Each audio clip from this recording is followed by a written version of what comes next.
दोस्तों, फिल्मी बातों के इस एपिसोड में बात धर्मेंद्र के उन दिनों की चर्चा जब धर्मेंद्र माया नगरी से निराश होकर के पंजाब अपने घर वापस जाने वाले थे।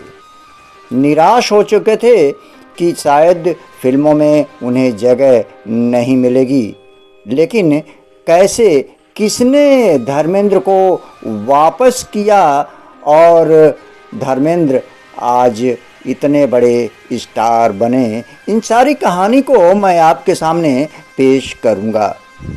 दोस्तों, धर्मेंद्र एक नाम है जिसमें खूबसूरती और प्रतिभा दोनों ही बेजोड़ है।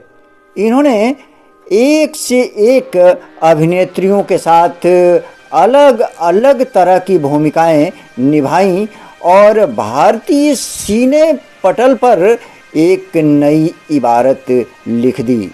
आज उसी धर्मेंद्र की चर्चा। हम कार्यक्रम में आगे बढ़ें उसके पहले आपसे निवेदन कि दोस्तों, अगर आज तक आप लोगों ने मेरा ये चैनल सब्सक्राइब नहीं किया है तो सब्सक्राइब कीजिए, लाइक कीजिए और कमेंट कीजिए। चलिए दोस्तों, शुरू करते हैं कार्यक्रम। दोस्तों, फूल और पत्थर धर्मेंद्र की बेजोड़ फिल्म थी।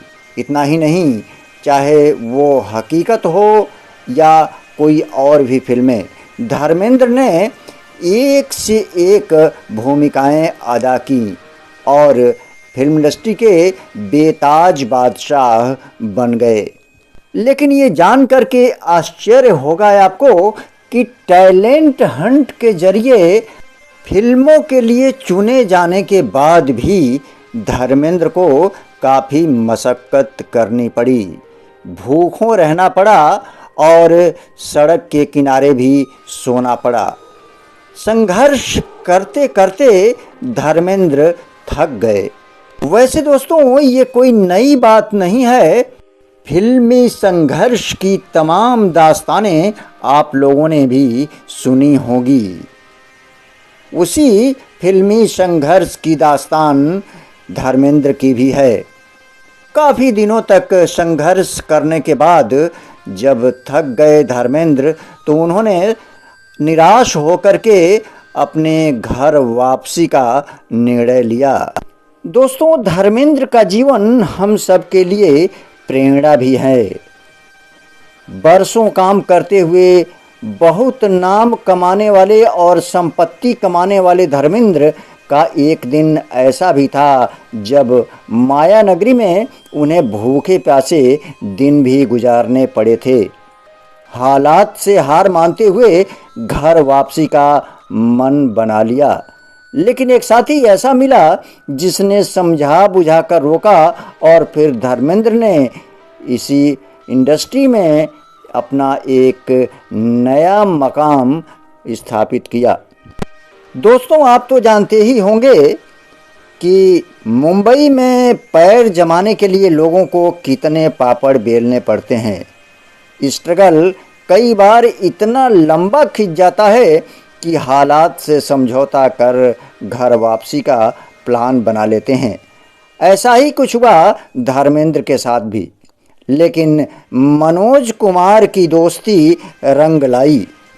कहते हैं धर्मेंद्र वापसी के लिए ट्रेन पर भी बैठ गए थे, लेकिन जैसे ही मनोज कुमार को जानकारी हुई, स्टेशन पहुंच गए और समझा बुझाकर धर्मेंद्र को वापस लाए और उन्हें हिम्मत बढ़ाते हुए कहा कि कल उन्हीं की ही सुबह होगी। और दोस्तों, हुआ भी यही। मनोज कुमार की सलाह रंग लाई अर्जुन हिंगोरानी की फिल्म दिल भी तेरा हम भी तेरे के साथ उन्होंने एक नई शुरुआत की। और उसके बाद तो ये सितारा रोज बरोज कामयाबी की इबारत लिखता ही चला गया और नतीजा ये हुआ कि ये सितारा बॉम्बे फिल्म इंडस्ट्री का बहुत बड़ा सितारा बन गया और लोगों का प्यार बटोरने लगा। इनके फिल्मों की एक लंबी चौड़ी फहरिस्त है जिसे गिनाना भी मुश्किल होगा। भाई और बहनों, आपको जान करके आश्चर्य होगा कि ये सभी अभिनेत्रियों जो टॉप रैंक की अभिनेत्रियां थीं, इन सब के साथ इन्होंने काम किया। बड़े बड़े निर्देशकों की फिल्में की और सारी दुनिया के सिने प्रेमियों का प्यार पाया। तो ये रही बात धर्मेंद्र के उन दिनों की जब वो स्ट्रगल करते करते बहुत मायूस हो गए थे। तो अब इजाज़त दीजिए अपने दोस्त राजेश्वर मधुकर को, हम आएंगे सिने जगत के किसी खास व्यक्तित्व के बारे में जानकारी लेकर के और उसके जीवन की खट्टी मीठी बातों को आपसे साझा करने के लिए। तो देखते रहिए हमारा ये चैनल राजेश्वर इंटरटेनमेंट।